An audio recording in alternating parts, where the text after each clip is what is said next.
கலியபெருமாளை அவரோட குடும்பத்தோட சேர்ந்து கூண்டோட அரெஸ்ட் பண்ணாங்க அப்படின்னு பார்த்தோம் இல்லையா? அந்த வழக்கு விசாரணை முடிவுல கலியபெருமாள் அவர்களுக்கும் அவருடைய மூத்த மகனான வள்ளுவனுக்கும் தூக்கு தண்டனை அப்படிங்கிறது வழங்கப்பட்டுச்சு. மீதி அத்தனை பேருக்கும் ஆயுள் தண்டனை அப்படிங்கிறது வழங்கப்பட்டுச்சு. இதுல ஆயுள் தண்டனை வழங்கப்பட்ட அவங்களுடைய குடும்பத்துக்கு மன்னிப்பு வழங்கணும். இது சரியில்லை, தவறு செஞ்சது கலியபெருமாள்னே எடுத்துக்கலாம், எதுக்கு அவருடைய குடும்பத்தை தண்டிக்கணும் அப்படின்னு சொல்லி வாதங்கள் வைக்கப்பட்டப்போ அதுக்கு அப்போ இருந்த அரசு செவி மடுக்கவே இல்லை. அதுக்கப்புறமா அந்த அரசும் செவி மடுக்கவே இல்லை.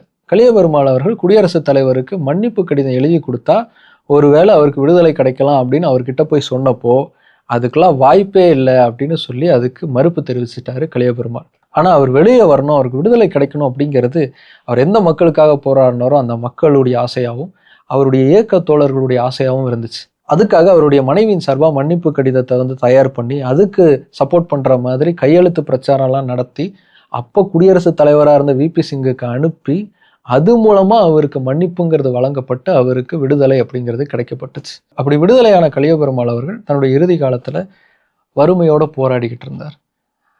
கொஞ்ச காலத்துக்கு பழக்கடையை வச்சு அதுல வியாபாரம் பார்த்துக்கிட்டு இருந்தாரு. அதுல கிடைச்ச சொற்ப வருமானத்தை வச்சு குடும்பத்தை நடத்திக்கிட்டு இருந்தாரு.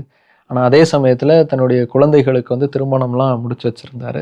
ஆனா அவ்வளவு வறுமையிலும் மக்களுக்கான உரிமைகளுக்காக அப்பப்போ தன்னுடைய குரல்களை எழுப்பிக்கிட்டே இருந்தாரு புலவர் கலியபெருமாள் அவர்கள். இப்படி தொடர்ந்து மக்களுக்காக தன்னுடைய குரலை எழுப்பிக்கிட்டே இருந்த கலியபெருமாள் அவர்கள் 2007 மே மாதம் 16ஆம் தேதி தன்னுடைய இறுதி மூச்சை நிறைவு செய்தார்.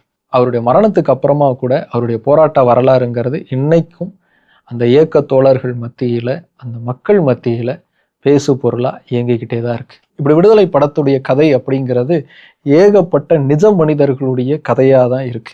அவங்களுடைய கதையெல்லாம் எடுத்து அவங்களுடைய லைஃப்ல நடந்த இன்சிடென்ட்ஸ் எல்லாத்தையுமே எடுத்து திரைக்கதை அமைச்சு தன்னுடைய விடுதலை படத்தை நமக்கு படைச்சிருக்காரு வெற்றிமாறன். அதனாலதான் இந்த படத்துல அவ்வளவு ஆழமான அரசியலுங்கிறது ஒவ்வொரு ஃப்ரேமுக்குமே பேசுது. படத்துக்கு மிக்சடான ரியாக்ஷன்ஸுங்கிறது இருக்கு, ரிவ்யூங்கிறது இருக்கு. ஒரு சில பேர் ரொம்ப நல்லா இருக்கு அப்படின்றாங்க, ஒரு சில பேர் இல்லை ரொம்ப ஓவர் டோஸ் ஆயிடுச்சு அப்படின்னு சொல்றாங்க, ஒரு சில பேர் இல்லை தேவையில்லாத ஒரு படம் அப்படிங்கிற மாதிரி சொல்றாங்க. இப்போ படத்துக்கும் படத்துல பயன்படுத்தப்பட்டிருக்கக்கூடிய காட்சி அமைப்பு திரைக்கதைக்கும் ரியல் லைஃப்ல நடந்த சம்பவங்களுக்கும் எந்த அளவுக்கு ஒத்துமை இருக்கு அப்படிங்கிறத நீங்க பார்த்துட்டீங்க. இந்த புரிதலோட படத்தை ஒரு வாட்டி ரீவிசிட் பண்ணி உங்களுக்கு பிடிச்சிருக்கா பிடிக்கலையா, ஏன் பிடிச்சிருக்கு அப்படிங்கிறத கீழே கமெண்ட் பண்ணுங்க, தெரிஞ்சுக்கலாம்.